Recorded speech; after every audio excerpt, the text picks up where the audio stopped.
দেখেন, আল্লাহ পাক হেদায়েত এবং বুঝ সবাইকে দিবেন না। আল্লাহ যে আপনাকে কথাগুলো শোনার তৌফিক দিচ্ছেন, বোঝার তৌফিক দিয়েছেন, আপনার কান পর্যন্ত পৌঁছে দিয়েছেন, আপনি সৌভাগ্যবান। আল্লাহ পাক সবাইকে সুযোগ দিবেন না। 1999টা মানুষ জাহান্নামে যাবে।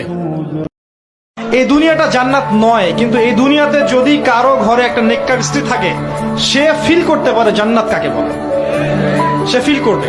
এমনিতে দুনিয়াটা ফিতনার জায়গা, কিন্তু যার ঘরে একটা নেককার সুশ্রী পবিত্র স্ত্রী আছে, যে তাকে দিনের পথে চলতে সাহায্য করে, সে দুনিয়াতেই জান্নাতের ফ্লেভার পাবে ইনশাআল্লাহ। আলী রাদিয়াল্লাহু আনহু একটা কথা বলতেন যে পৃথিবীতে মানুষ এমন ভাবে বিচরণ করে যে মানুষ মনে করে যে পৃথিবীতে সে ছাড়া আর কিছুই নাই, আর পৃথিবী থেকে মানুষ এমন ভাবে চলে যায় যে মনে হয় পৃথিবীতে সে কখনো ছিলই না। কত গভীর কথা চিন্তা করছেন? আপনি দুনিয়াতে যাই করেন, আপনার রিজিকে যত দানা চাল আছে, এর একটা দানা বেশি আপনি খেতে পারবেন না। আপনি পৃথিবীতে যত কষ্টই থাকেন, হতাশায় থাকেন, একটা দানা রেখে পৃথিবী থেকে আপনি যাবেন না। তাই রিজিকের জন্য ঘুষ, সুদ, দুর্নীতি, অন্যের সম্পদ আত্মসাৎ করা, প্রতারণা, সিন্ডিকেট, মাপে কম দেওয়া, এগুলো ছেড়ে দেন। আপনার রিজিক আপনার কাছেই আছে। একজন অসুস্থ ব্যক্তি, যার দুনিয়াতে প্রচুর রোগ ছিল, কিয়ামতের মাঠে যখন দেখবে যে এগুলোর প্রতিদান কত হাজার হাজার নেকি সে পাচ্ছে, তখন সে বলবে দুনিয়ার পুরো জীবনটাই যদি অসুস্থ থাকতাম কতই না ভালো। যত নবী ছিলেন পৃথিবীতে, তারা সবাই যত দোয়া করেছেন, তার মধ্যে একটা দোয়াকে শ্রেষ্ঠ বলা হয়।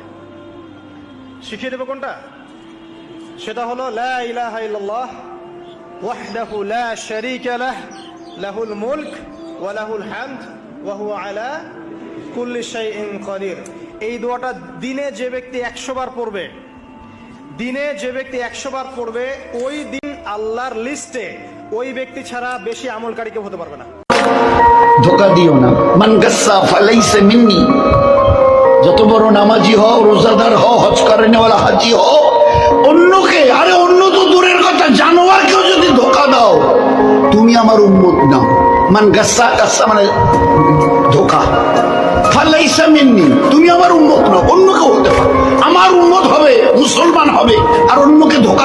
কিন্তু একটা কথা শোনেন আমার, আমরা যখন মারা যাব না, আমরা মারা গেলে পরে 40 দিন তারা আমাদেরকে মনে রাখবে কিনা সন্দেহ আছে।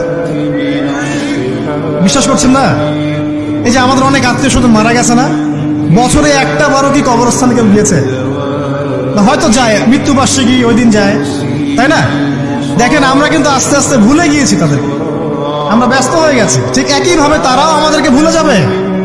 আমার মৃত্যুর পরে তোমরা আমার কবরের পাশে বসে থেকো, তাড়াতাড়ি চলে যেও না। আমার কবরের পাশে বসে থেকো, তাড়াতাড়ি চলে যেও না।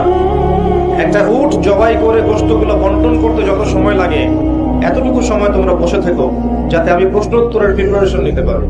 আল্লাহ বলে, আমার ইজ্জতের কসম, আমার জালালিয়াতের কসম, আমার ক্ষমতা, আমার দাপটের কসম, আমার বান্দা আজীবন গুনাহ করবে, অন্যায় করবে, অপরাধ করবে, জুলুম করবে। একদিন অনুশোচনার পরে সিজদায় পড়ে যখন একটা ফোঁটা চোখের পানি ছেড়ে ক্ষমা চাইবে, আমি জীবনের সব গুনাহ মাফ করে দেব। আর যখন একটা মেয়ে বেপরদায় থাকে, সে অনেক ইবাদত করলেও তার এই বেপরদায় থাকার কারণে সমাজের বহু মানুষের চোখের জেনা হয়ে যায়। এটা করে ওই সব মানুষের পাপের ফল এই মেয়েটাকে ভোগ করতে হয়। মানুষের চোখের বদনজর লাগে, ওই মেয়ে অসুস্থ হয়ে পড়ে, মানসিকভাবে, শারীরিকভাবে। আমি আমাদের যুবক ভাই এবং যুবক বোনদেরকে রিকোয়েস্ট করব, আল্লাহর ওয়াস্তে চরিত্রটাকে পবিত্র রাখার চেষ্টা করুন। আল্লাহ পাক তৌফিক দান।